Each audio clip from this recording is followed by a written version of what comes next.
Bonjour à toutes et à tous. Bienvenue à cette table ronde dans le cadre du Festival Histoire et Cité 2021.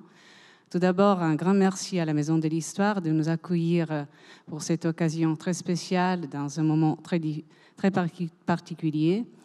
J'ai le plaisir tout d'abord de présenter les participants à cette table ronde. Le collègue qui vient de Neuchâtel, Fabien Langenegger, notamment archéologue et directeur du laboratoire à Neuchâtel de dendrochronologie et archéologie subaquatique lacustre, et Madame Virginie Nobs, archéologue classique au sein de l'unité d'archéologie classique de l'Université de Genève.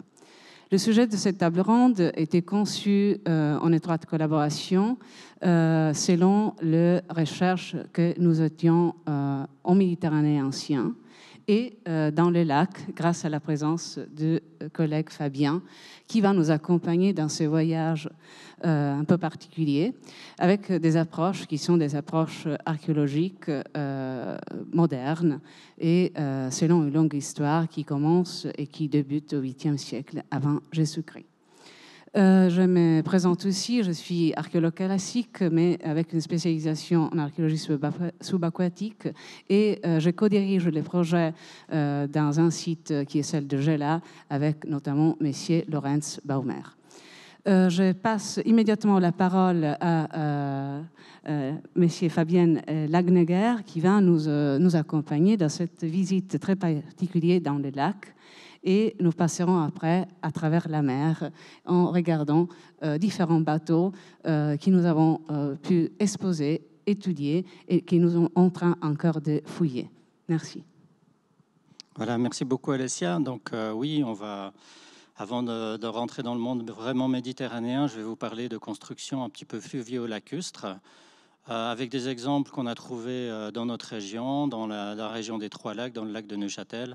Mais c'est des constructions assez particulières qui vont se détacher un peu de ce qu'on a l'habitude dans le monde méditerranéen, avec des techniques qui seront largement reprises dans tout le monde celtique, donc dans l'Europe plutôt occidentale, continentale. Et puis, ces techniques vont, on va le voir, vont complètement vont pas forcément reprendre ce qu'on avait l'habitude de voir, de connaître dans le monde méditerranéen ou dans des périodes plus anciennes. Donc, pour illustrer mes propos, je vous parlerai de notre dernière fouille subaquatique, une fouille dans le lac de Neuchâtel, dans le bout du lac de Neuchâtel, vous voyez, avec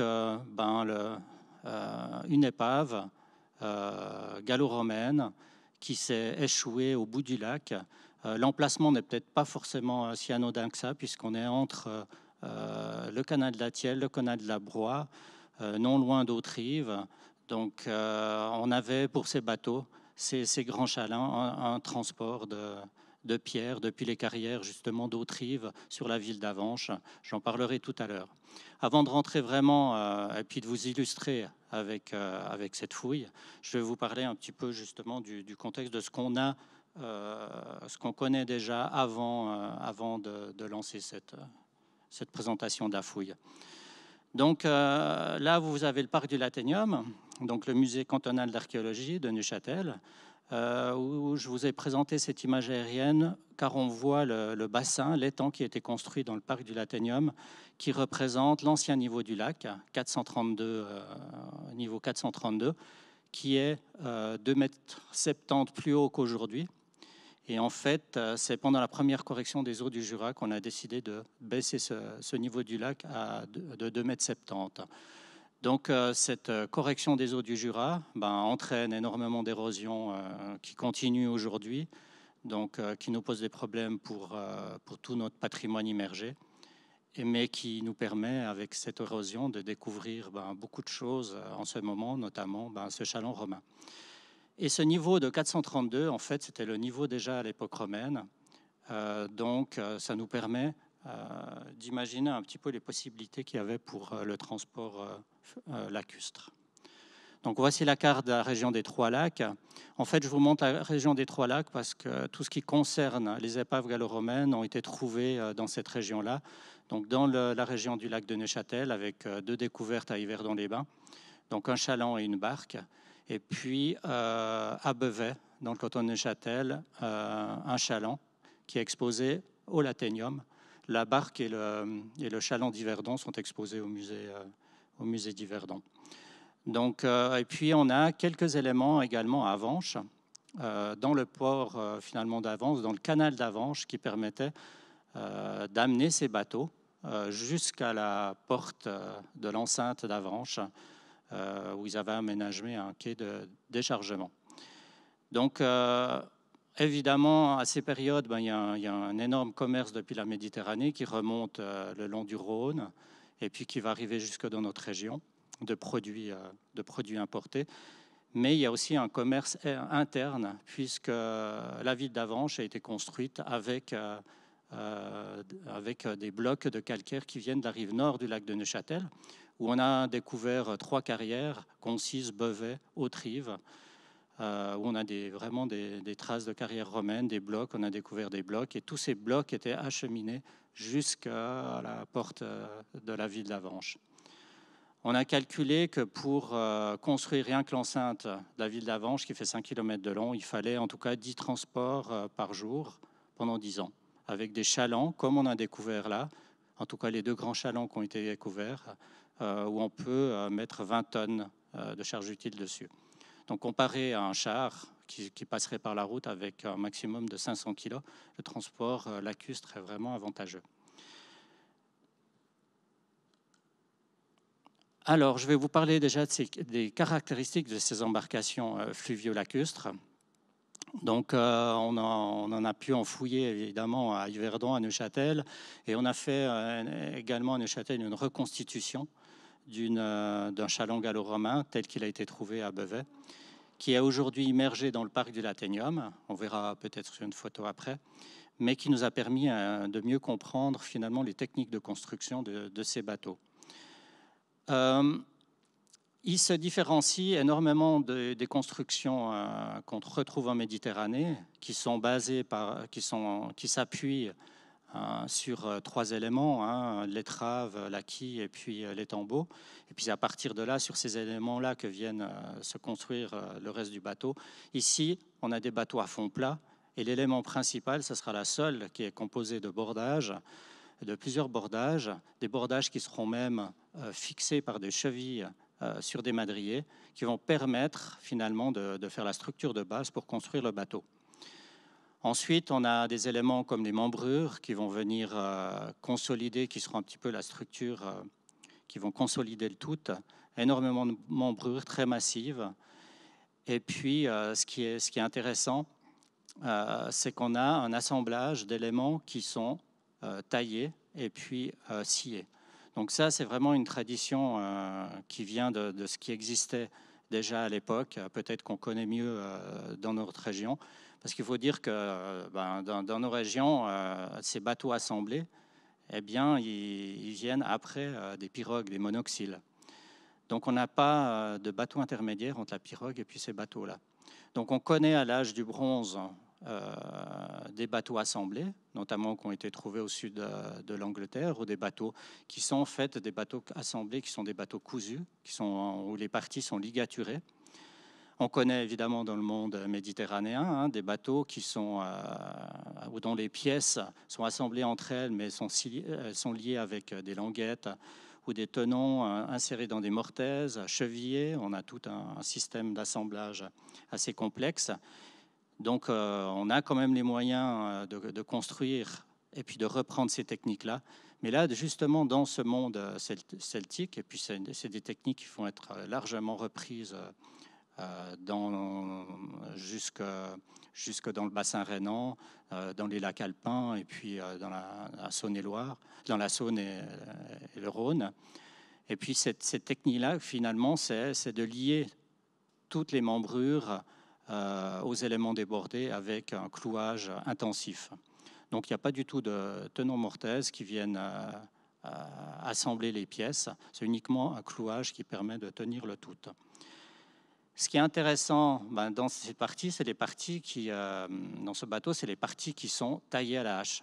En fait, on reprend le principe des pirogues, des monoxyles. C'est une technique monoxyle où on va prendre des pièces et puis leur donner la forme en les taillant, non pas en les sciant.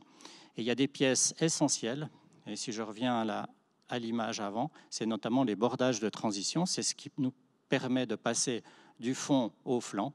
Et ces pièces-là sont faites dans un seul tronc d'arbre, elles sont taillées dans un seul tronc d'arbre. En fait, vous pouvez vous imaginer d'avoir une pirogue et puis qu'on la coupe en deux. Et on met une partie de chaque côté, à bâbord, à tribord, et puis entre, on va assembler, on va l'élargir avec des planches qui, elles, seront sciées. C'est notamment le principe de la barque d'Yverdon, où on voit très bien ce système-là. On a d'autres pièces qui sont taillées, comme taillées à l'herminette, à la hache, comme une pirogue monoxyle, c'est notamment les membrures. Donc il y a beaucoup de parties qui sont retouchées, des pièces qui sont en fait compte réduites à la hache, des techniques qu'on connaissait bien dans le monde celtique. Mais donc on ne va pas reprendre ce qu'on connaissait à l'âge du bronze dans certaines régions ou au monde méditerranéen. On va adopter vraiment des techniques de clouage. Donc pour vous montrer en image un petit peu ces différents éléments, on va se plonger sur notre épave, sur notre dernière épave qu'on a fouillée au bout du lac de Neuchâtel, dans la commune de Lattène. Donc c'est un bateau qui a sombré, certainement avec une tempête. On a remarqué que des éléments avaient vraiment été fracturés violemment. Donc on n'a pas retrouvé tout le bateau, on a identifié un flanc, et puis en fin de compte, vous allez voir, il y avait deux parties du bateau. Et puis le reste, on le recherche encore, on espère pouvoir trouver le reste du bateau, peut-être plus profond, plus au large, plus profond. Ce bateau a été trouvé lors de prospections aériennes qu'on mène du moment qu'il y a une érosion intense de la plateforme littorale, où on a nos stations lacustres qui sont inscrites à l'UNESCO. On fait une surveillance, un monitoring à l'archéologie cantonale de Neuchâtel. De temps en temps, en ballon dirigeable, avec un aérostier, Fabien Drault, qui nous accompagne pendant ces vols et pendant ces études. Et pendant ces vols, en surveillant la station lacustre, on trouve d'autres choses. Notamment, on voit, j'ai mis une petite flèche blanche pour vous montrer en fait deux fragments de bateaux. Alors, l'image aérienne n'est pas toujours très parlante. Il faut absolument plonger pour pouvoir l'authentifier. Voilà ce que, en vue rapprochée, ce qu'on observe, c'est deux parties. Donc, deux parties, on a l'impression qu'il y a un morceau qui est assez anguleux, assez effilé, qui est posé un peu sur le sable, et puis quelque chose qui a l'air d'être enfoncé dans la craie lacustre. En fait, on a deux éléments. L'élément qui est posé sur le sable, vous voyez sur l'image à droite, c'est le bouchin de transition. C'est finalement cette partie qui est très importante, qui fait la transition entre la sole et le flanc, qui est taillé vraiment taillé dans un tronc comme on taillait les pirogues. Et puis cet élément-là nous a permis tout de suite de dire tiens, on est en présence d'un bateau romain. Car plus tard, même au Moyen-Âge, on n'a pas du tout ces éléments qui sont taillés. C'est des types de constructions qui sont différentes. C'est vraiment typique de ces constructions de tradition celtique. À la gauche sur l'image, on voit des membrures qui dépassent, un bordé, et puis ça a l'air de s'enfoncer dans la craie. Mais ce qu'on a tout de suite remarqué, c'est des gros clous de fixation qui viennent fixer les éléments, la membrure sur les bordées. Et ça, c'est aussi vraiment typique de cette technique de tradition celtique qu'on n'a pas dans les autres périodes. Donc là, il n'y avait pas l'ombre de doute qu'on avait affaire à un bateau romain après les datations d'ordre chronologique. Pour le moment, c'est 120 après Jésus-Christ, mais c'est un terminus post quand même. Voilà, donc la fouille a débuté et cette fouille était conduite en partenariat avec une fondation, la fondation Octopus, qui est venue soutenir l'archéologie cantonale de Neuchâtel pour un projet qui est plus vaste que la fouille de cette épave, puisqu'on avait découvert 3 épaves différentes, de 3 époques différentes, romaine, 16e et 18e. Et puis, en partenariat avec la Fondation, on a pu fouiller ces 3 épaves. On a fait 3 campagnes. Donc moi, je vais vous présenter uniquement celle de la campagne romaine. Donc la fouille s'est déroulée en automne. On a juste pu commencer avant la fermeture des frontières, parce qu'il y a une partie de l'équipe qui venait de France. Donc on a dû avancer la fouille d'1 semaine pour pouvoir les faire venir avant les quarantaines obligatoires. Donc on a dégagé la partie qui était enfoncée dans la craie pour découvrir le flanc du bateau.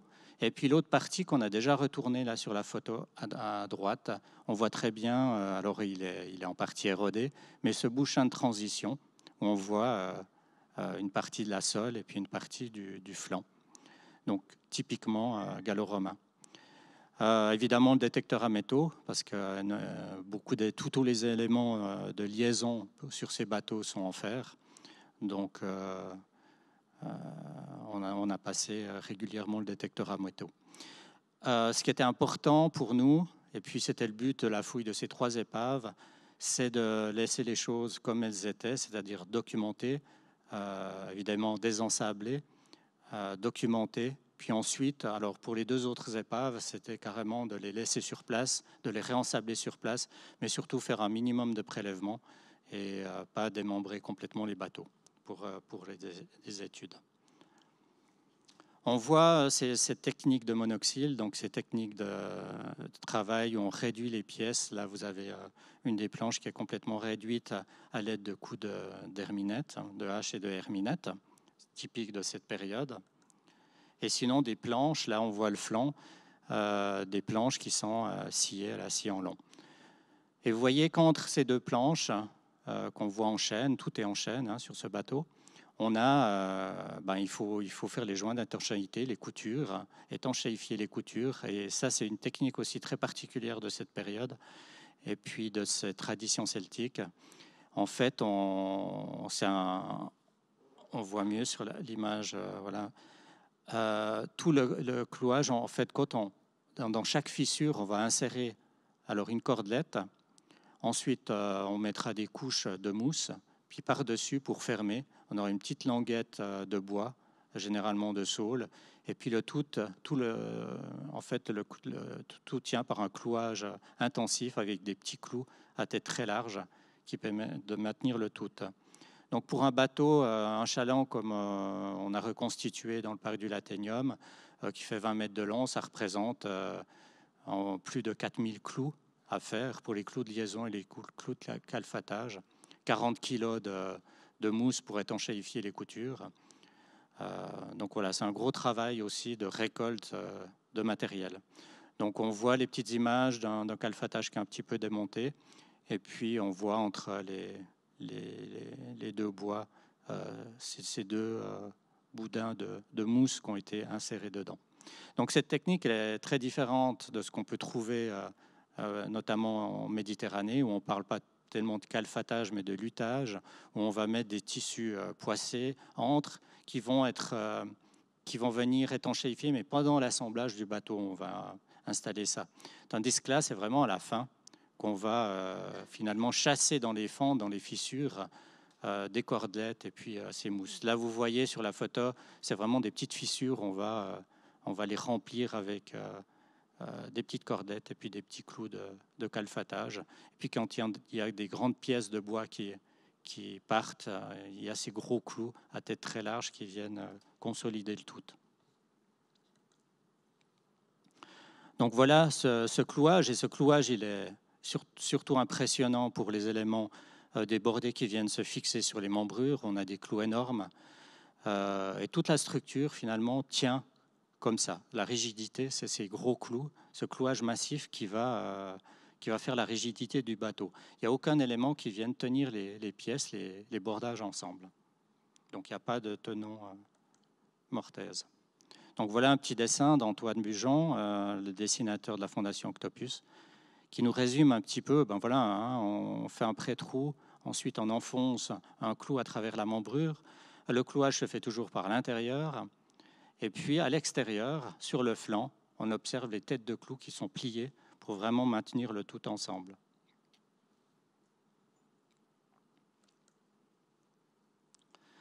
On a retrouvé des pièces qui nous confirment un petit peu qu'on est vraiment en présence du flanc, hein. C'est des pièces des étriers qui viennent consolider. Alors, à la fin, on vient encore consolider certaines parties avec ces étriers. Celui de droite, on voit qu'il a une forme, la forme du haut, ça nous donne en fait la forme du plat-bord. Puis ensuite, ça descend le long du flanc. On a encore les clous qui sont fixés au clouage. Et puis l'autre pièce, la pièce la plus fine, on a encore la trace qui est sur les planches de chêne, hein, qui était arrachée, mais qu'on retrouve. On retrouve encore la trace. Et puis un des clous qui est encore en position où il y a la cassure sur l'étrier.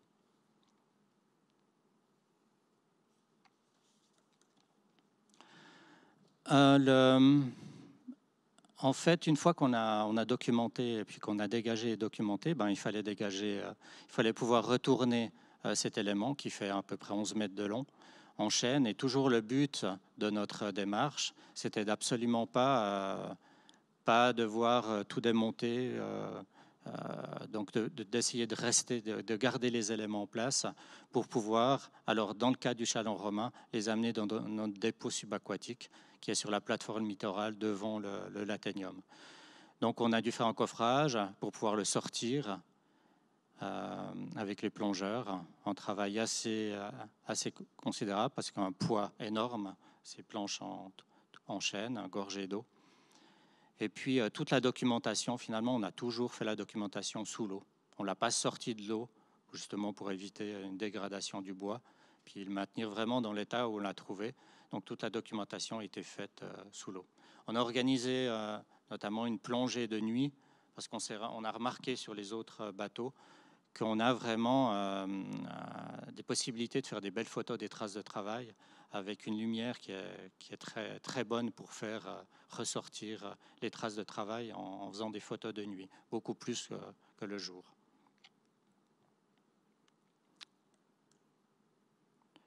Donc voilà une des pièces, une des parties du flanc qui est amenée au Latenium. On l'a retournée et on voit les membrures qui sont cassées, mais une partie des membrures donc, qui viennent fixer les planches du bordage.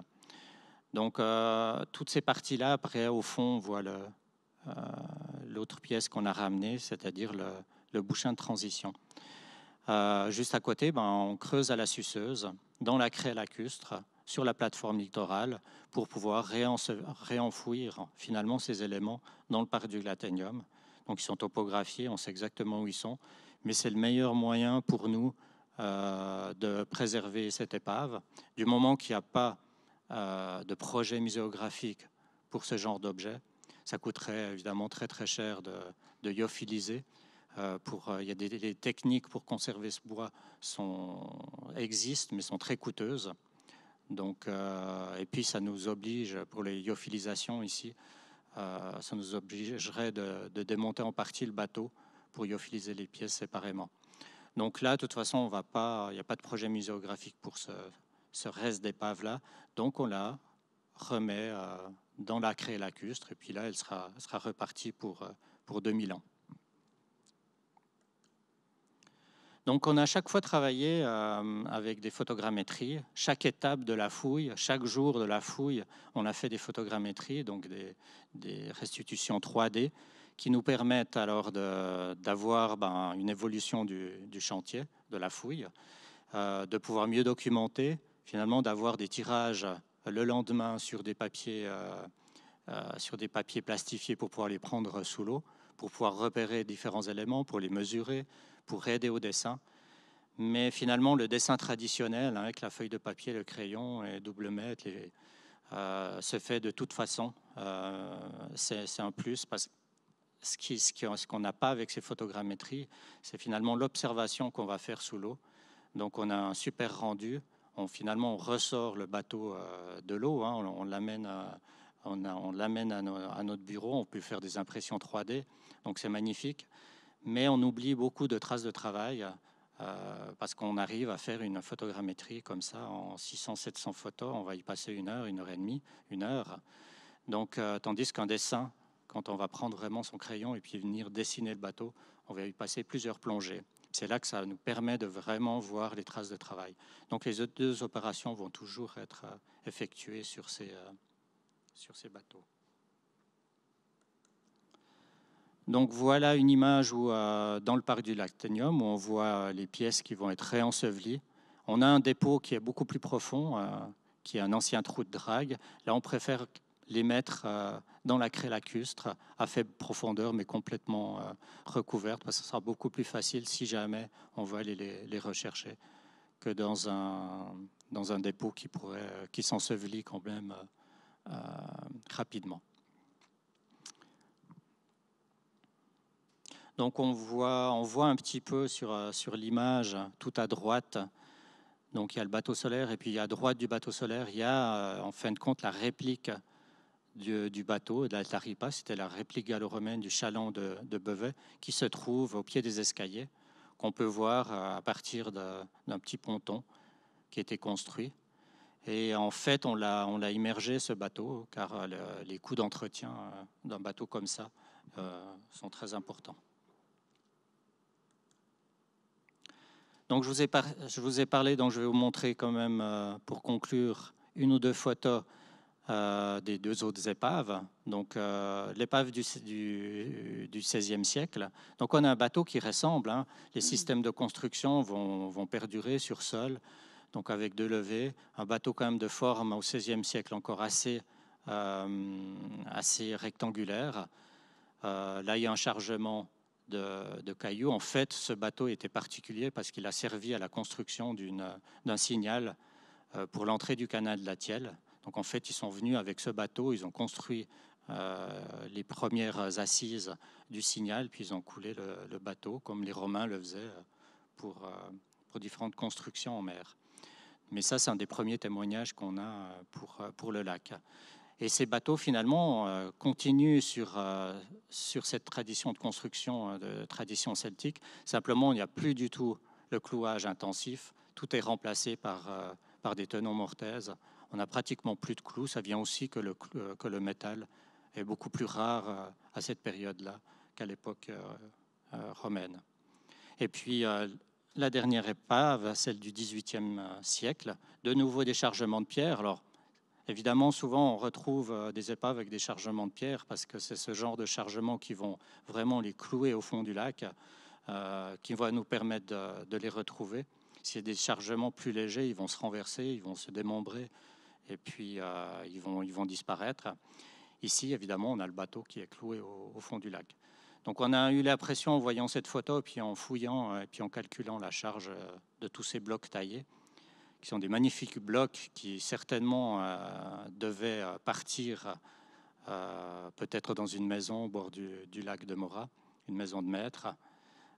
On pourrait retrouver, on n'a pas encore pu le faire, mais on pourrait retrouver de quelle maison il pourrait s'agir, puisque dans les archives, parfois, on voit la mention qu'ils ont dû recommander des pierres suite à un naufrage.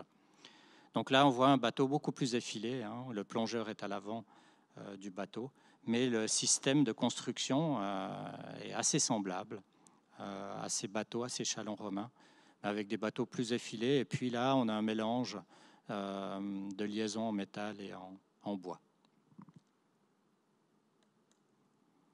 Voilà ce genre de bateau qui ressemble à nos chalands romains. Mais jusqu'au XVIIIe, voilà, on a un peu les mêmes procédés qui évoluent un petit peu de construction. Voilà, il y a un clin d'œil à toute l'équipe qui a aidé, notamment la Fondation Octopus, qui nous a permis de faire cette fouille, enfin ces 3 fouilles de bateaux dans le lac de Neuchâtel. Voilà. Merci beaucoup Fabien. Je pense que vraiment tout nous a donné beaucoup d'éléments, pas seulement de réflexion, mais d'abord pour moi que je travaille dans la mer, on est dans la même, parfois on a les mêmes difficultés, donc surtout les problème de financement, parce que ça coûte vraiment très cher de fouiller. Là, ça doit être une des premières questions qui doit être abordée. Autre élément très important, c'est la muséalisation, la muséographie. Hein.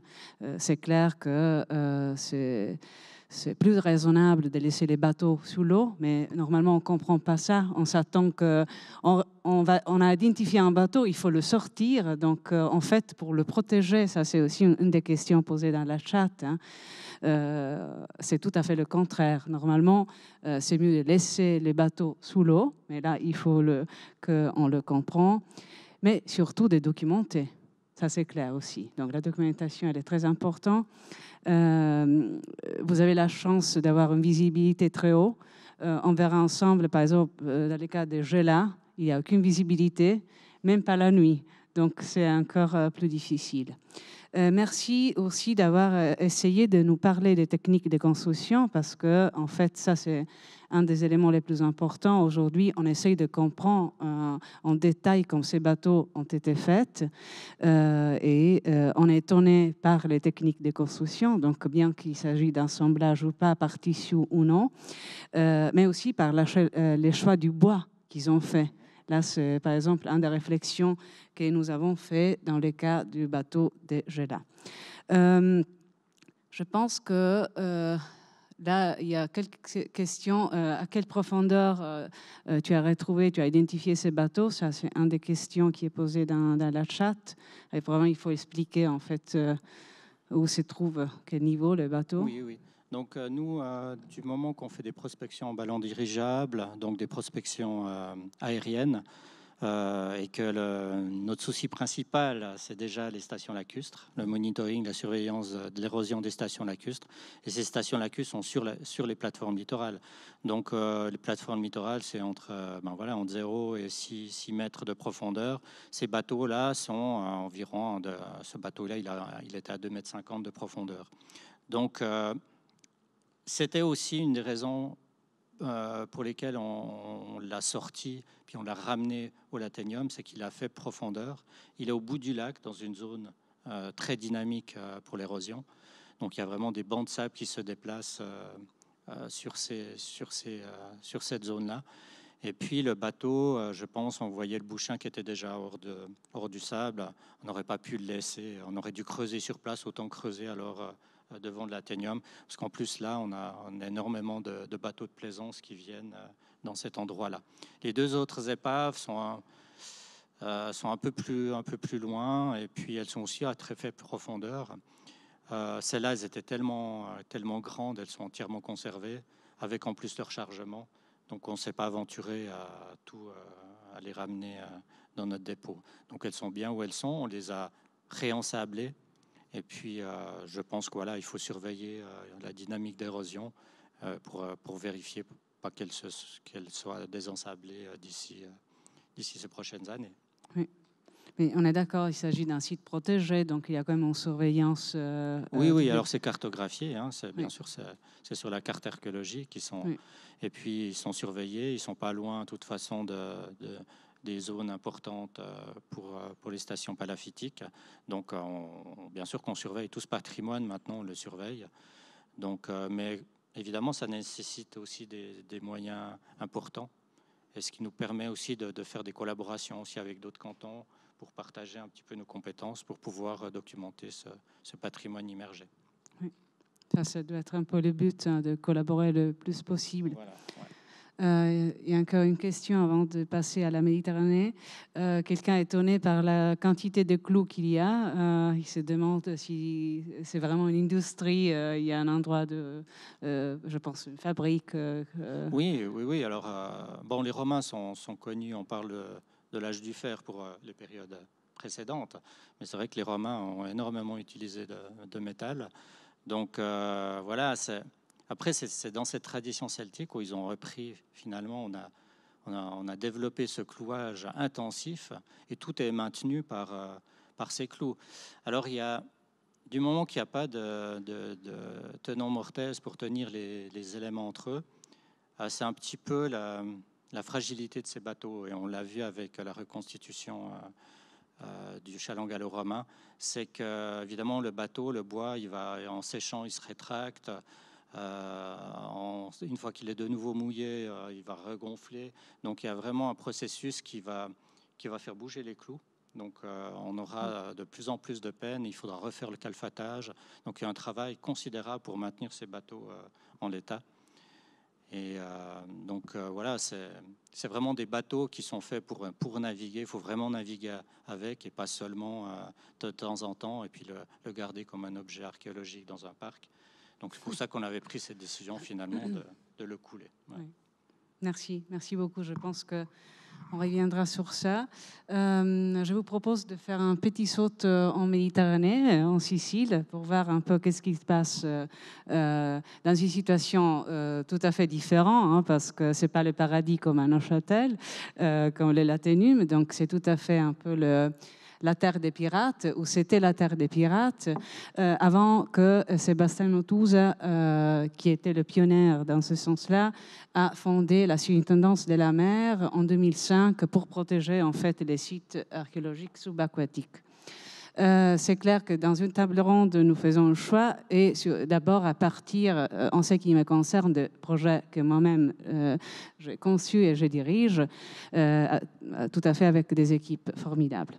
D'abord, le projet que nous avons dans la ville de Lilibé, qui est une fondation punique, donc une fondation qui date pour les sources historiques au IVe siècle, pour nous, archéologues, au 8e. Et quelques mots sur le résultat des fouilles terrestres que nous avons dans le parc. Là, c'est la dernière campagne en 2019-2020, donc le reste de cette ville est plutôt grecque. Mais il y a une partie de la rue qui a été dégagée par l'équipe de l'Université de Genève. La Sicile, pourquoi la Sicile et pourquoi Genève fouille en Sicile? En fait, bon, il y a des raisons personnelles, des collaborations plutôt étroites, mais la Sicile était toujours un lieu, je dirais d'abord un continent, était conçu comme un continent de la Méditerranée. Et vous avez ici un peu une image de les routes maritimes, pas reconstituées par moi, mais par ceux qui ont commencé à faire des recherches dans ce sens-là. Et en fait, c'était un endroit plutôt particulier parce que, en raison du fait que les gens, ils se déplaçaient pas pour le plaisir, mais ils se déplaçaient pour des raisons de nécessité. Et c'était des voyages conçus au long des côtes. Et en fait, la Sicile, qui est au centre de la Méditerranée, était un espace dans lequel on devait probablement forcément passer.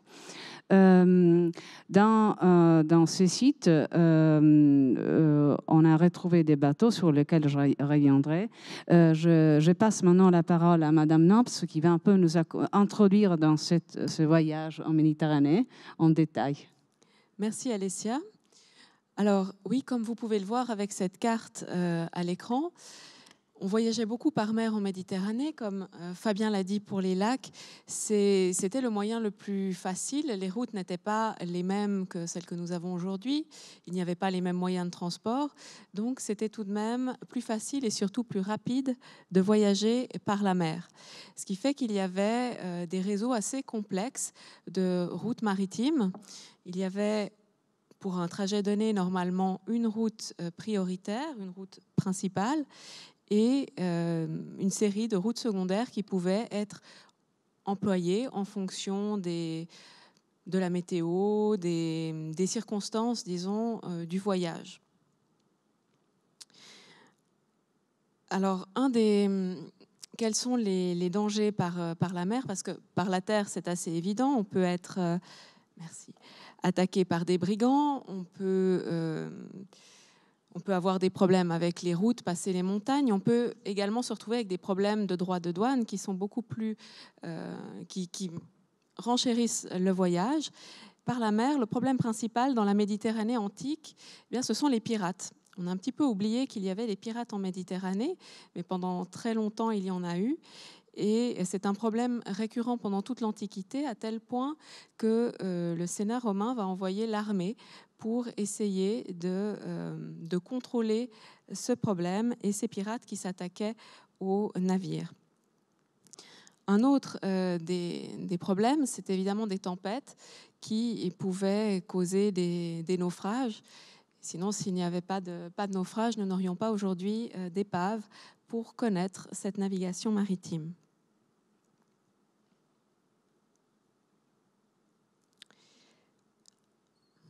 Une autre remarque, c'est aussi la technique de navigation, c'est-à-dire que les Grecs naviguaient principalement par cabotage.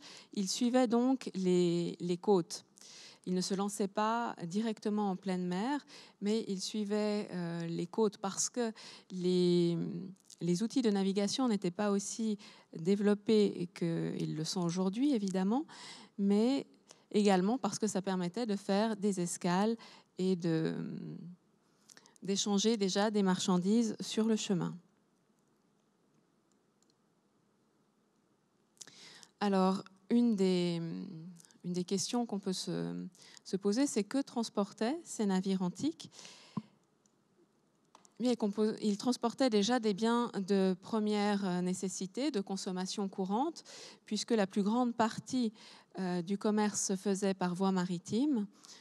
Les aliments, notamment le blé, qui était une ressource extrêmement importante, mais aussi le vin, les olives, et parfois même des aliments tout prêts, comme le garum, qui était une sauce de poisson très appréciée dans l'Empire romain, était transporté dans des amphores, qui était le contenant, disons, de prédilection dans l'Antiquité. Le grand intérêt des amphores, c'est d'abord qu'elles sont toutes différentes selon les régions de production.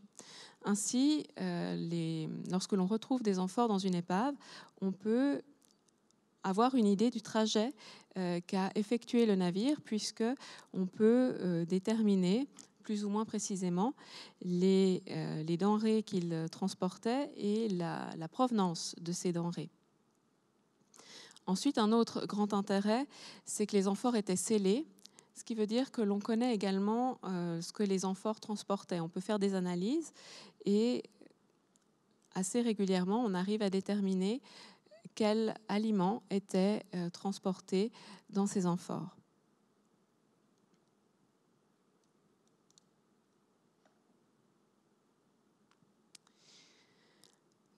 Une autre catégorie de matériaux qui étaient transportés, c'était les biens de prestige, tels que les matériaux de construction comme le marbre. Par exemple, en Italie du Sud, il n'y a pas de carrière de marbre, donc il fallait l'importer pour pouvoir construire les grands sanctuaires grecs et aussi pour les décorer, donc pour tout ce qui était les statues et les décors de monuments publics. Il fallait également importer les métaux. Les métaux voyageaient beaucoup par voie maritime. Vous voyez ici à l'écran des lingots d'oricalque. C'est un cas extrêmement rare dont Alicia Mistretta vous reparlera par la suite, puisque ces lingots ont été retrouvés dans l'épave de Gela. Et les navires transportaient également des biens de luxe qui pouvaient être de toute dimension et de toute nature. Ici, à l'écran, une statue en bronze, parce que les statues en bronze antique ont presque toutes été retrouvées dans des épaves. Celles qui nous sont parvenues, en tout cas celles que nous connaissons. Dans l'Antiquité, les statues en bronze étaient vraiment extrêmement courantes. Elles étaient finalement presque plus courantes que les statues en marbre, en tout cas pour l'Antiquité grecque. Après, les Romains vont beaucoup copier des statues en marbre, mais à l'origine, on préférait le bronze. Et on en retrouve très peu sur Terre, puisque le bronze, c'est un métal précieux et c'est un métal qui peut être refondu, qui peut être transformé, que l'on peut réutiliser. C'est pourquoi on en trouve aussi peu. Par contre, lorsque les statues étaient transportées, lorsque les navires qui les transportaient coulaient, eh bien, elles étaient bien conservées dans la mer, puisque le manque d'oxygène empêchait leur détérioration.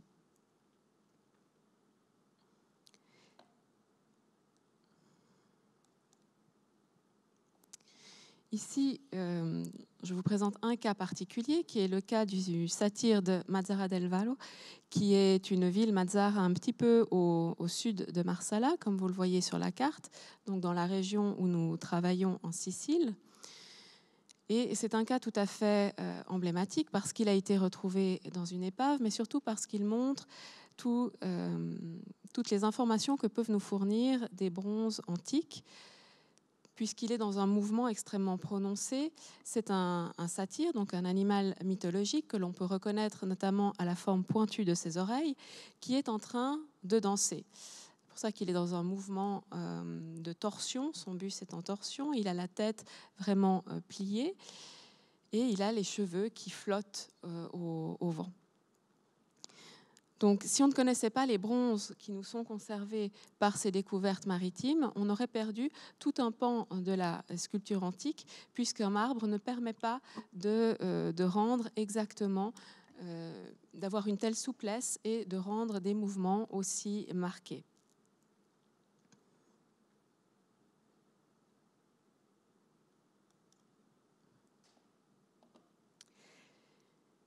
Ici, quelques images supplémentaires parce que ce satyre n'a pas été découvert seul dans l'épave de Mazara. Il était accompagné d'une patte d'éléphant. Alors, on peut se poser la question du contexte. Il a assez rapidement été proposé qu'il devait s'agir d'un triomphe indien, c'est-à-dire du triomphe du dieu Dionysos qui revient d'Inde avec une très riche délégation. Vous voyez un petit peu sur le sarcophage que je vous présente ici, qui se trouve à Lyon, le nombre de personnages qui sont impliqués dans ces scènes de triomphe.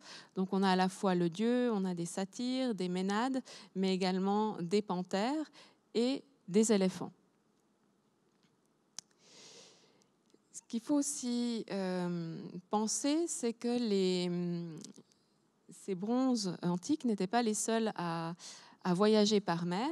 Ils étaient très souvent accompagnés de sculptures en marbre, mais les sculptures en marbre se conservent moins bien sous l'eau, paradoxalement, parce qu'on pourrait penser que le marbre est plus résistant, mais comme c'est une pierre, il est plus sujet aux attaques des organismes marins.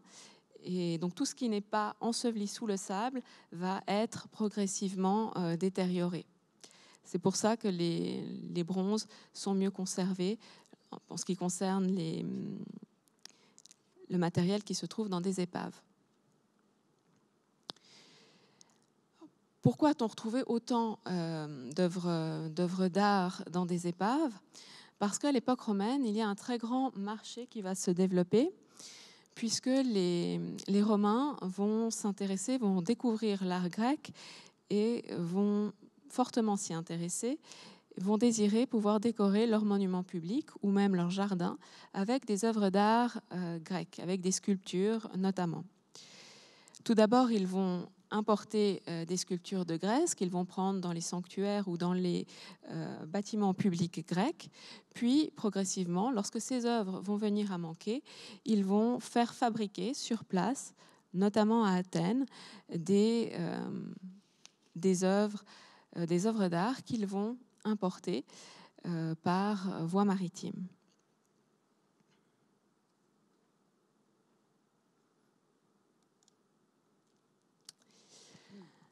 Alors, dans le site où nous travaillons, à Marsala, il y a évidemment la mer, puisque nous sommes en Sicile, nous sommes au bord de la mer, mais il y a également une zone que l'on appelle le Stagnone, qui est une zone d'eau peu profonde. Aujourd'hui, ce sont principalement des salines.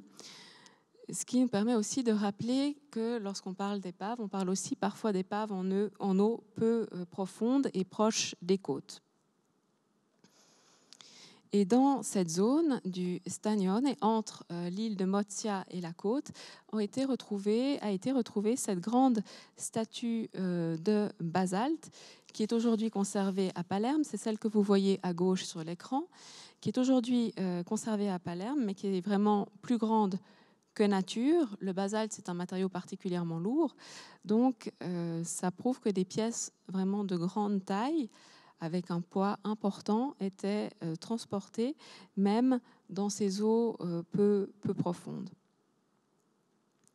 Et à droite, plutôt pour le clin d'œil, une statue très fameuse de ces dernières années, que l'on appelle l'éphèbe de Mozia. Il y a beaucoup d'hypothèses quant à son interprétation. Ce n'est pas vraiment l'endroit pour rentrer dans ces détails, mais simplement pour dire que c'est une statue de fabrication grecque qui a été découverte sur l'île de Mozia, où il y avait des Phéniciens, des Carthaginois. Donc, c'est une statue qui a aussi très probablement été amenée sur cette île. Il est très peu probable qu'elle ait été sculptée sur place. Donc là aussi, on a une attestation d'une œuvre qui a voyagé par la mer, même si elle n'a pas été retrouvée dans la mer.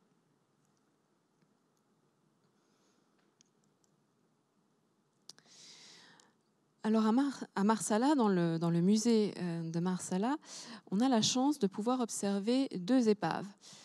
Et c'est vraiment très intéressant parce qu'il s'agit de 2 épaves différentes, puisqu'il y a une épave punique et une épave romaine. L'épave punique, vous la voyez en bas de l'écran, c'est un cas d'école finalement, parce que c'est l'unique épave punique ou carthaginoise qui nous soit parvenue. Et l'épave romaine, c'est l'épave de Marausa, dont Alessia Mistretta vous parlera un petit peu plus tard.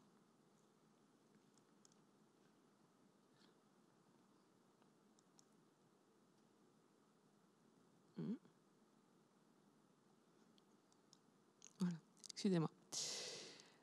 Donc, l'épave punique, dont vous voyez ici une vue un petit peu plus rapprochée, ce n'est pas l'épave la mieux conservée, mais elle a quand même apporté des informations très intéressantes pour la compréhension de ce commerce maritime et a permis d'ouvrir un petit peu les horizons, puisqu'on connaît assez bien le commerce maritime grec, on connaît également le commerce romain, mais on avait ici des indications vraiment de première main, puisqu'il s'agit des éléments trouvés dans l'épave d'une épave punique.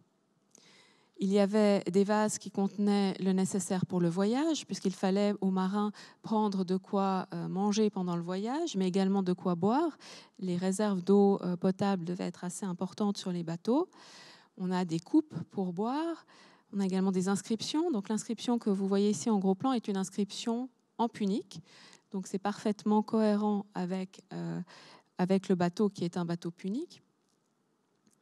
Il y a des ossements d'animaux, puisqu'on devait prendre de la nourriture, voire même peut-être qu'on transportait des animaux vivants. Il y a aussi un très grand nombre de clous, comme on l'a vu pour les épaves ici en Suisse. C'est ceux que vous voyez au-dessus de l'ossement. Et là encore, ce n'est qu'un aperçu. Il y a beaucoup plus de clous qui ont été retrouvés dans l'épave du bateau punique. Il y a un autre élément qui était très important, mais que bien souvent on ne retrouve pas, en tout cas qu'on ne retrouve pas dans les fouilles terrestres. Ce sont les éléments de cordage. Et c'est ce que vous voyez à côté de l'image du bateau. Ce sont des cordages tressés, puisque pour gérer les voiles ou même pour d'autres éléments sur le bateau, il y avait toute une série de cordes et de cordages. Ça nous montre ici la façon dont ils étaient fabriqués et la forme qu'ils avaient. Enfin, on a retrouvé des traces de plantes, comme vous pouvez le voir en haut. Ça, c'est aussi un élément tout à fait intéressant dans l'étude des épaves, c'est que lorsque l'on retrouve des plantes ou même lorsque l'on retrouve des pollens, voire des éléments qui sont restés dans les amphores de pollen, ça nous permet d'avoir une meilleure idée du moment où le bateau naviguait, du moment où il a pris la mer, et ça donne des informations également donc, sur les périodes de navigation, puisqu'en hiver, le temps est plus mauvais et on naviguait moins en hiver, mais ça permet aussi de revoir un petit peu ces questions de chronologie et en fonction de la navigation en fonction des saisons. Ici, je vous laisse avec 2 images du navire romain de Marausa, qui a également été trouvé donc, dans les environs de Marsala. Et je passe la parole à Alessia Mistretta. Merci Virginie. J'essaye d'avancer un peu plus vite parce que le temps, malheureusement, passe vite. L'importance de ces sites, c'est tout à fait lié à son rôle dans la navigation, c'est évident. Le fait que vous avez ici des épaves, c'est dû exposer dans un musée, c'est dû à la volonté en fait locale. Mais nous avons vu qu'on peut aussi laisser les bateaux sous l'eau et c'est pas forcément utile de les exposer. Par contre, vu qu'ils étaient déjà récupérés bien avant, les expositions sont utiles, mais il faut aussi dire qu'il manque encore en étude de la technique. Hein. Là, c'est un peu le contraire que dans le cas des Fabiens. Donc, les bateaux ont été exposés et pendant l'exposition, on s'est demandé comment ils étaient construits. D'abord pour le bateau punique et pour le bateau des Maraus, heureusement, il y a eu une gestion un peu différent.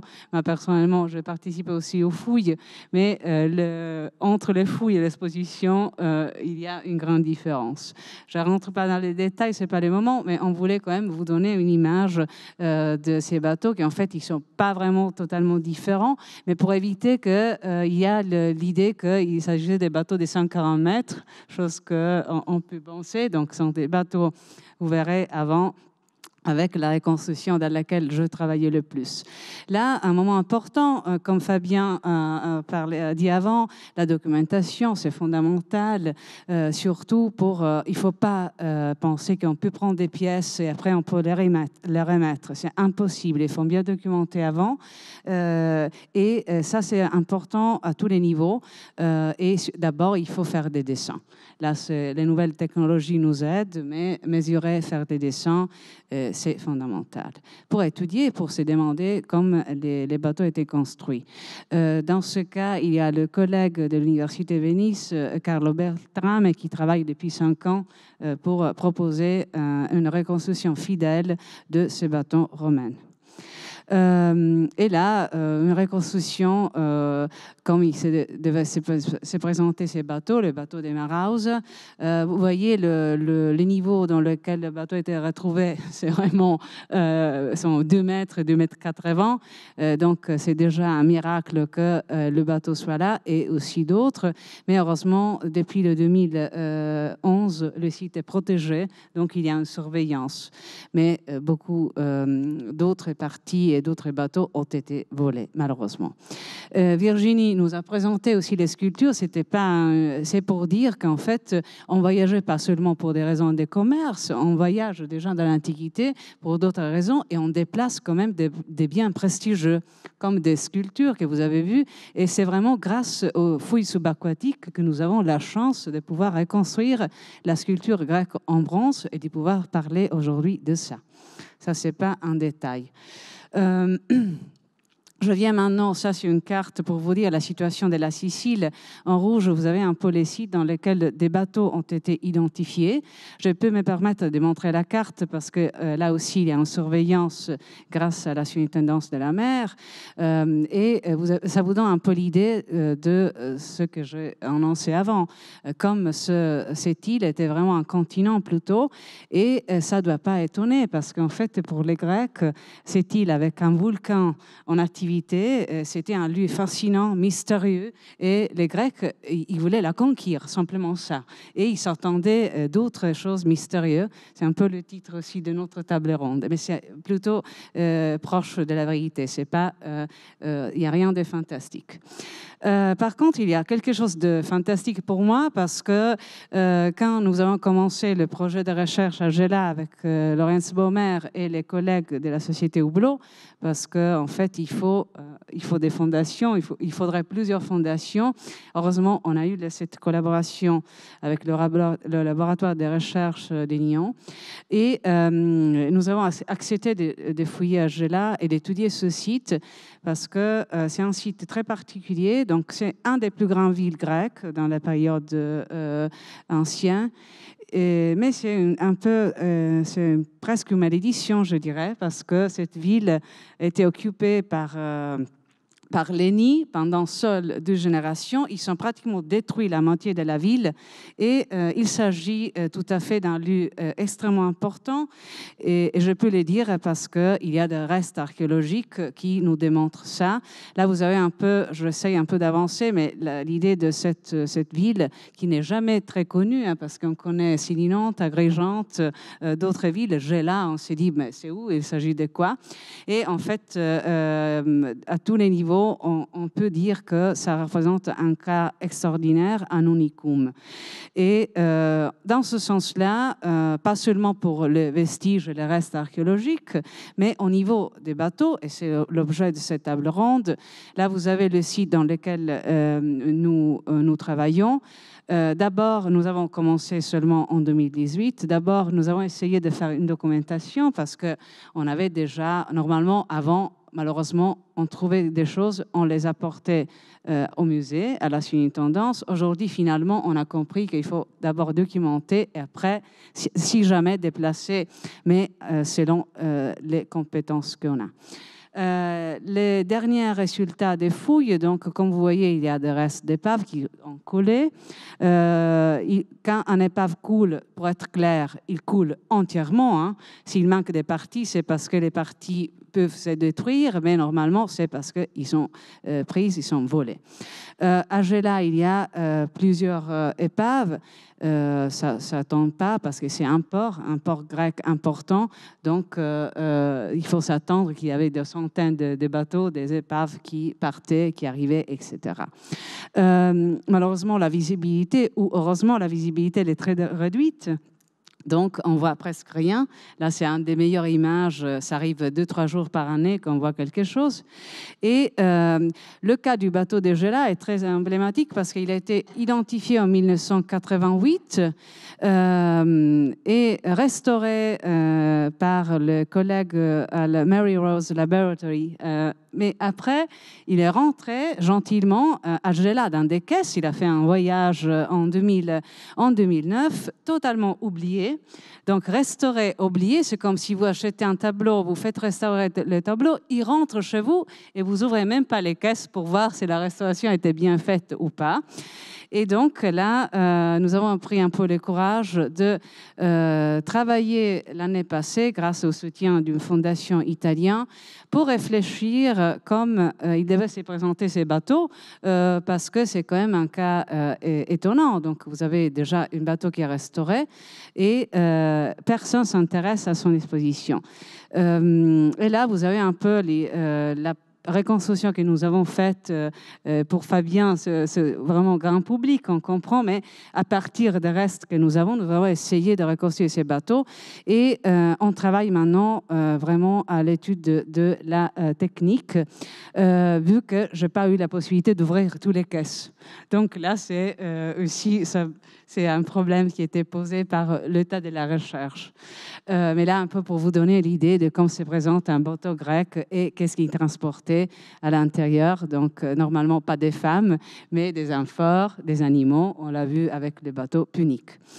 Et autre raison pour laquelle les Grecs se déplacent, important, c'est le commerce et la guerre. Et encore une fois, à Gela, on retrouve des casques, donc il y a des bateaux construits pour la guerre, en fonction de la guerre.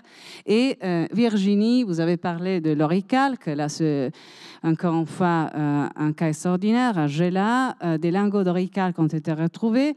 On a essayé de comprendre, c'est un alliage, et grâce aux chercheuses des laboratoires de Hublot, on arrivera vraiment à comprendre la composition de ce métal, qui est la première fois qu'il est retrouvé concrètement. Les sources nous parlent de ça.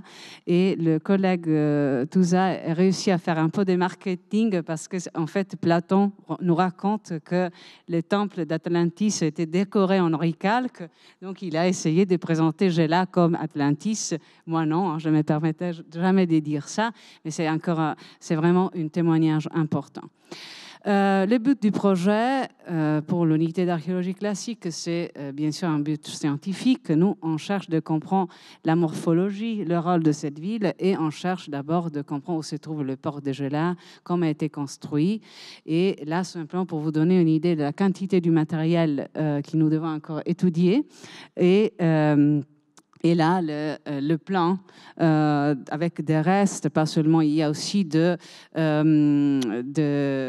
heureusement, nous avons des moyens plus avancés. Et là, ils sont les drones qui sont conçus par la société Hublot. Là, je pense que ça peut être très intéressant à tous les niveaux parce qu'en fait, une fois qu'ils auront terminé, on aura des drones subaquatiques qui peuvent faire une documentation 3D et géoréférenciée. Donc, ça sera vraiment un avancement majeur. Là, encore quelques images, simplement pour vous dire, il faut plonger, il faut avoir aussi des conditions météo favorables. Donc, simplement pour dire, ça demande énormément de temps. Et quand on fait la recherche archéologique, il faut avoir du temps.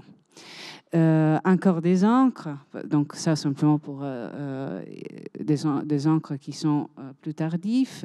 Donc, c'est un site qui a quand même une longue durée. Et aussi de piliers qui pour le moment faisaient partie du port, je pense. Il nous faudra encore avancer dans ce sens-là. Mais c'est clair, c'est un site qui a toujours eu un rôle fondamental. Et là, quelques éléments, simplement pour vous donner une idée en fait, de qu'est-ce que nous trouvons dans un site comme celle-ci, donc un site grec. Et aussi des statuettes votives parce que le faveur de Dieu était toujours important dans tous les moments de la navigation, mais aussi en arrivant. Je vais vers la fin de cette présentation. Bien sûr, je dois remercier l'équipe qui collabore et travaille avec nous. Je termine en ouvrant un peu la discussion. Là, c'était un peu le projet d'exposition qui nous a permis l'année passée, en fait, pas de reconstruire. Hein. Là, c'est simplement de remettre en place ensemble ce bateau grec. Ça, c'est le bateau de Gela qui était exposé à Forlì, hors de l'exposition sur Ulysse. Et comme tu vois, Fabien, je ne me suis pas permis de proposer comme le système d'assemblage, hein, parce que je ne suis pas encore en mesure, et je pense que je ne suis pas la seule, mais j'ai essayé quand même de remettre ensemble les pièces sans les faire toucher, hein, pas dommager le bateau, et pour permettre aussi de s'interroger sur combien de madiers et vraiment cette technique de construction grecque. Et là, vous avez un exemple encore une fois extraordinaire, donc les rostres, parce qu'il y avait des bateaux qui voyageaient pour le commerce et pour la guerre. Et je passe brièvement la parole à Virginie, à laquelle je laisse quelques minutes avant de lancer la discussion. Merci. Très bien, merci. Alors, je vais aller très rapidement, juste pour rappeler également le fait que qui dit bateau, dit également bateau de guerre et bataille navale. Et pour parler de ce cas particulier, on connaissait par les sources l'existence d'une bataille lors des guerres puniques dans les îles Égades. Donc, les Égades, ce sont des îles qui sont à l'ouest de la Sicile, pas loin du site de Marsala que vous avez vu tout à l'heure à l'écran.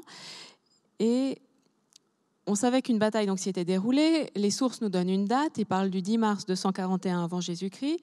Mais on ne savait pas exactement, précisément, où s'était déroulée cette bataille. Et suite à la découverte de rostres, c'est-à-dire des parties en bronze qui sont fixées sur les navires pour pouvoir éperonner les navires ennemis et ainsi créer des dégâts d'eau et les couler, donc il y a une série de ces rostres ont été découverts dans les îles Égades et ça a permis de situer précisément cette bataille navale. Donc c'est toujours intéressant lorsqu'on peut faire correspondre les sources historiques et les faits archéologiques, parce que bien souvent on a des informations par les sources, on a des informations par l'archéologie, mais il n'est pas toujours facile de faire correspondre les deux. Et puis en plus des rostres, on a également retrouvé des casques par exemple et d'autres éléments qui confirment qu'il s'agissait bien d'un site militaire, ou en tout cas c'était où il y a eu des bateaux militaires.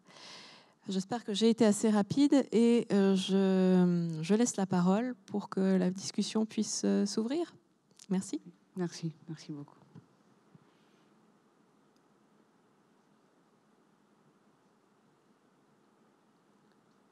D'abord, il y avait une question, comme il nous demande comment se présentaient les Grecs, comme ils étaient habillés. Donc là, je pense qu'on peut répondre vite à cette question, parce que après, il y a une autre question, comment ils présentent les pirates, mais là, je pense qu'on n'a pas trop d'informations.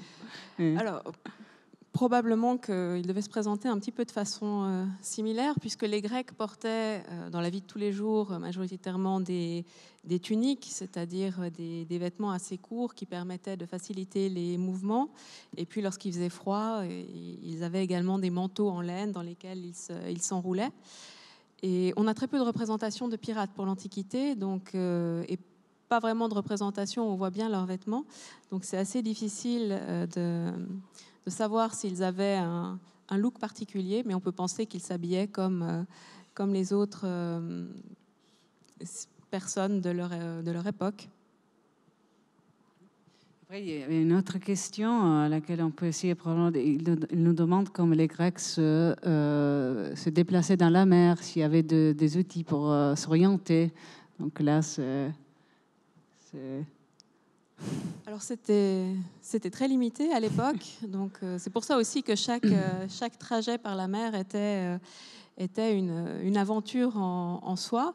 Ils s'orientaient évidemment par les étoiles ou par la position du soleil en journée, mais on a retrouvé très peu, on n'a pas retrouvé d'outils de navigation comme on pourrait penser aujourd'hui à une boussole ou à d'autres outils de ce type. J'ai une question pour Fabien. Et au niveau de chargement des bateaux, donc dans les lacs, en fait, à part les pierres que tu nous as présentées, au niveau de la production des céramiques, en fait, qu'est-ce que nous avons plutôt comme forme, je dis Donc nous, on a eu retrouvé, en tout cas,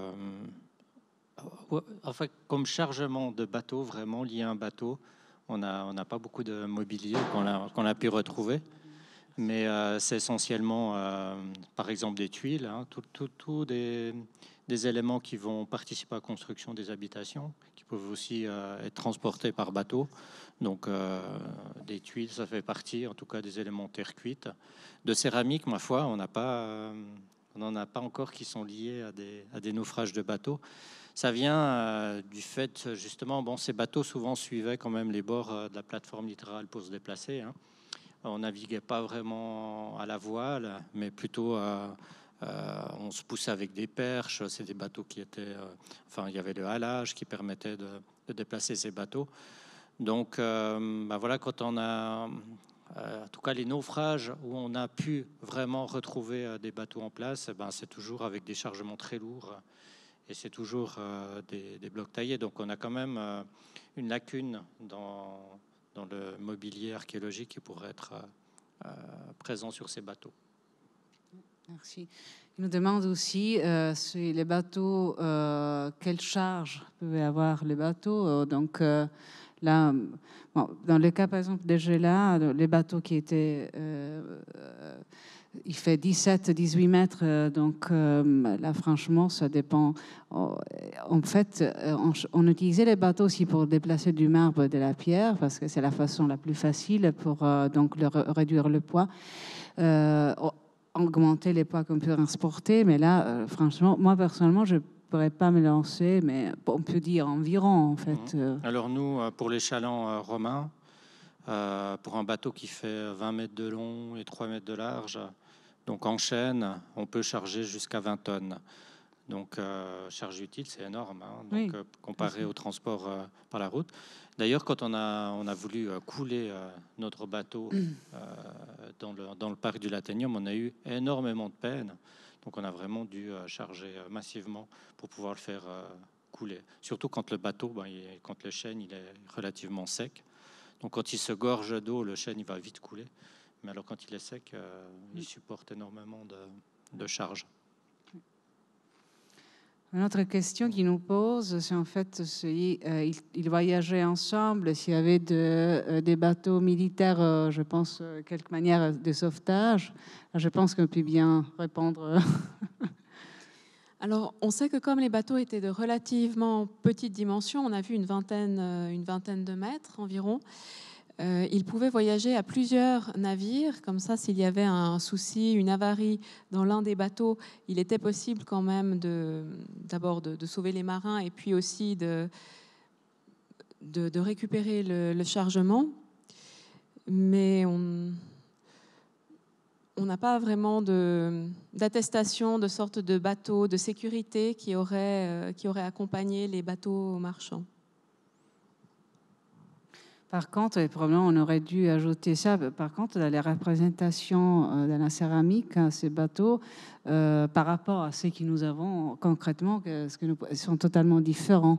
J'espère que quand les recherches vont avancer dans ce sens-là, on verra encore une fois que, bon, c'est plutôt idéalisé, mais encore une fois, les Grecs, je parle plutôt des Grecs, ils ont représenté ces bateaux qui voyagent, c'est total, oui, stylisé vraiment et tout à fait, parce qu'on a aussi des représentations avec des éléphants. Donc là, franchement, c'est arrivé, mais 1-2 fois, je pense. C'était pas tous les jours. Peut-être aussi simplement parce que c'était quelque chose de très commun pour eux et donc tout le monde le connaissait. Donc il n'y avait pas vraiment de raison de faire des représentations extrêmement détaillées puisque ça faisait vraiment partie de leur quotidien de voir des bateaux et ça semblait un élément peu intéressant à décrire précisément. Ouais, on a une représentation à Vanches sur un vase où on a une représentation d'un bateau et je crois sur l'autre face. On dirait presque c'est un chantier comme un chantier naval. Oui.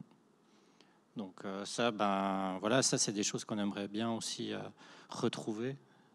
C'est des endroits, alors peut-être avant j'en étais un dans le canal, mais c'est vrai avec le nombre de bateaux qui devaient circuler sur en tout cas le lac de Neuchâtel pour aller construire le lac de Morat, pour aller construire la ville d'Avanches. On peut s'attendre à voir d'autres découvertes à l'avenir. Nous, on s'est focalisé pour le moment sur la plateforme littorale parce qu'évidemment, pour aller faire des recherches plus profondes, il faut d'autres moyens, des sonars. Donc voilà, pour le moment, on a suffisamment de travail encore en étudiant cette plateforme littorale. Mais je pense qu'il y a quand même beaucoup de bateaux qui peuvent consombrer beaucoup plus profond qu'on pourrait encore retrouver. Et là, vous avez, par exemple, parce qu'à Gela, nous avons un grand problème parce qu'il y a un changement. Il y a, par exemple, parfois, on voit des choses, mais après, il y a du sable qui va tout recouvrir. Et le jour suivant, si on n'est pas arrivé à documenter, on ne voit plus rien. Là, c'est un des grands problèmes. Bien que ce n'est pas très profond. Ce n'est pas comme le cas de Rostre dans les îles Egades qui sont à 120 mètres de profondeur. Donc là, on n'a pas de risque. Mais il y a vraiment un changement énorme au niveau de la visibilité et de l'état vraiment du matériel. Hein. Et ça concerne aussi les bateaux, que probablement c'est aussi une des raisons pour lesquelles ils se sont bien conservés. Ça, c'est un élément important. J'avais une autre question sur la technique, hein, parce que là, je vois, il y a quand même une tradition forte que je vois, et je dirais plutôt grecque, dans la construction des bateaux. Tu es d'accord avec ça? Même en termes de dimensions, pas des techniques d'assemblage, hein, oui, mais oui. Comme je parle vraiment de la forme. D'accord, avec nos bateaux. Oui. Disons qu'on a quand même des différences d'architecture sur ces bateaux. Hein. Comme nous, on a ces chalands à fond plat qui vont vraiment perdurer jusqu'en...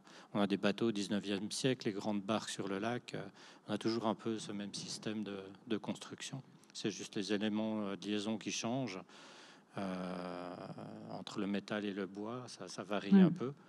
Mais sinon, moi, je me demandais sur ce bateau punique, tous ces clous participaient à la construction du bateau. Oui. C'est qu'il y a une partie qui est exposée, parce qu'en fait, le bateau a été fouillé grâce à Honor Frost en 1976. Il était un passionné et a décidé, donc il y a aussi une fondation aujourd'hui. Elle a décidé de pas seulement, elle plongeait, c'était son hobby, et donc elle a soutenu les fouilles auxquelles elle a participé elle-même et le projet d'exposition. Et le matériel a été récupéré, mais restauré récemment. Donc, pense-toi, c'était aussi dans des dépôts pendant des décennies. Et il y a encore d'autres choses qui ont été jamais exposées, et aussi d'autres parties du bateau.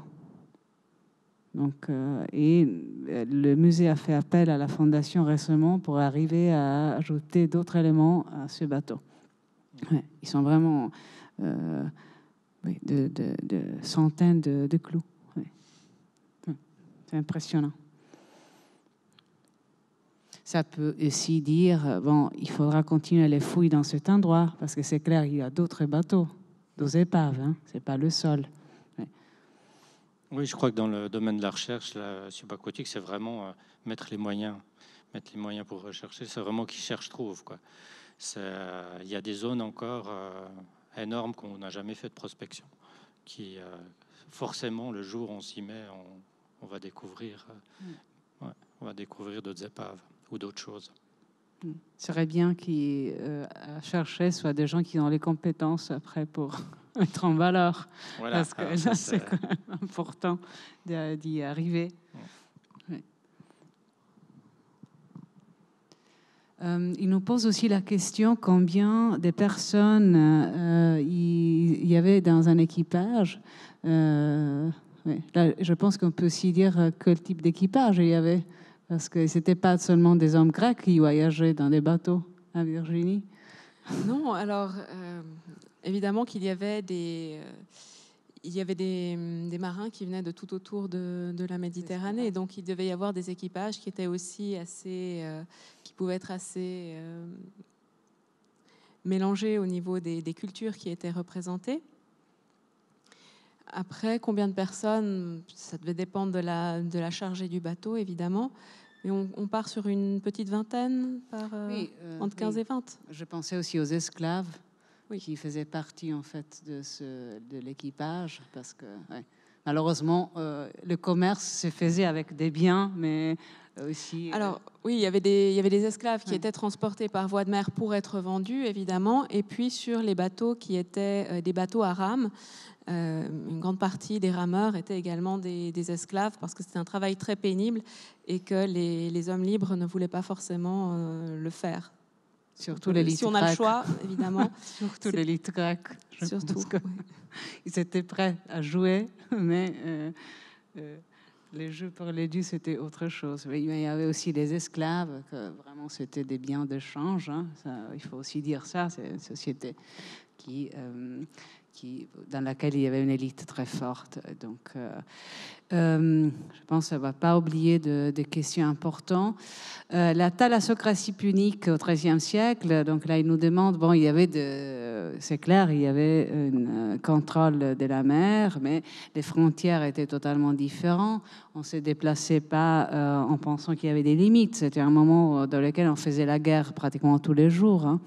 Et sauf pendant des fêtes religieuses, pendant des conditions météo difficiles, mais la condition de la guerre était la condition normale. On prenait de grands risques aussi en voyageant.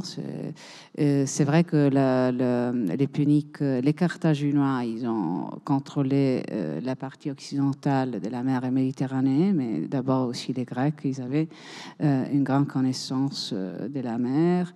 Ils cherchaient des choses, mais il ne faut pas oublier que un des éléments les plus importants, c'était toujours l'eau. Donc, quand ils se sont installés, c'était forcément nécessaire d'avoir de l'eau potable, une source d'eau. Donc, là, c'est aussi un élément qu'il faut avoir présente quand on parle des cartes anciennes, des premières descriptions de l'espace maritime. On va bientôt s'approcher à la fin de cette table ronde. Moi, personnellement, j'espère qu'on a quand même donné un peu l'image de cette d'un côté de l'état de la recherche, il y a beaucoup de choses à faire, hein, on n'est qu'au début. C'est quand même un secteur de la recherche plutôt moderne, en disant, parce qu'avant, comme disait aussi Fabien, les gens plongeaient, on trouve des choses. C'était un peu l'endroit encore dans lequel on pouvait agir sans règles. Et finalement, on a compris que c'est un des endroits les plus importants. Et par contre, il faudrait vraiment le protéger. Là, c'est un peu aussi, j'espère, le but de nos réflexions, de transmettre ce message. C'est un endroit qui fait partie du patrimoine et dans lequel on n'a aucune liberté d'agir, de prélever des choses, c'est le contraire. Et au niveau de la documentation, c'est pas suffisant de faire des photos. Il faut mesurer, il faut prendre des dessins. Donc, c'est important de rien toucher. Et au contraire, d'essayer de communiquer pour éviter qu'on va perdre des informations que pour nous sont très importantes, mais pour d'autres non. Peut-être préciser aussi que c'est un domaine récent parce que les technologies ont évolué et qu'aujourd'hui on peut préserver le bois, on sait traiter notamment les épaves, alors que lorsqu'il y a eu les débuts de l'archéologie subaquatique, on a bien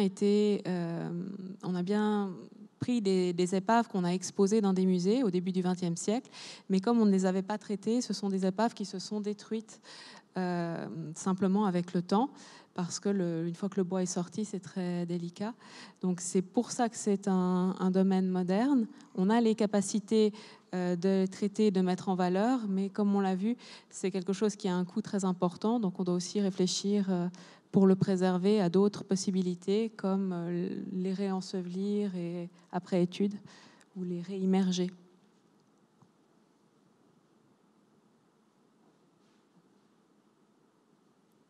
Et une dernière petite question à Fabien. Au niveau du bois, le bois qui vient employer le plus, c'est lequel dans le lac? Alors, pendant toute la période préhistorique, la période romaine, ça c'est toujours le chêne. Ça va vraiment changer, c'est au Moyen-Âge. On va passer avec des conifères, avec du sapin et de l'épicéa.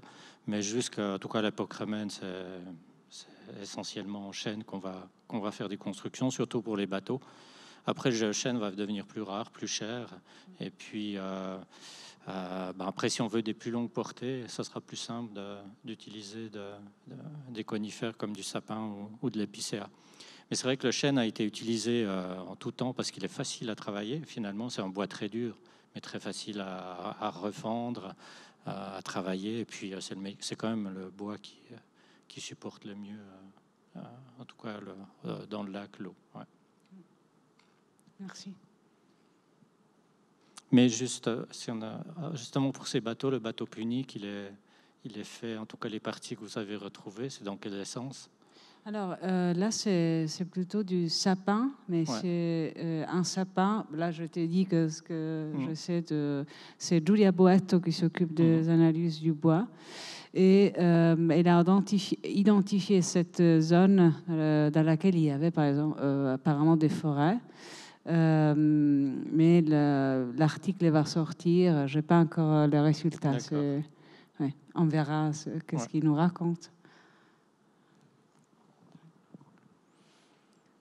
Je vous remercie beaucoup. Je pense que nous sommes vraiment à la fin de la table ronde. Et c'était quand même, je pense, important de pouvoir réfléchir et voir différentes approches. Mais quelque manière, le même but qui est celle de protéger le patrimoine submergé, de l'étudier, de s'interroger en fait comment on doit diffuser, muséaliser ces épaves. Et c'est utile aussi de comprendre qu'en fait les techniques, c'est étonnant de réfléchir sur le niveau des techniques déjà dans l'Antiquité. Ça reste quand même un des aspects les plus importants. Je vous remercie beaucoup d'avoir participé. Merci. Merci beaucoup.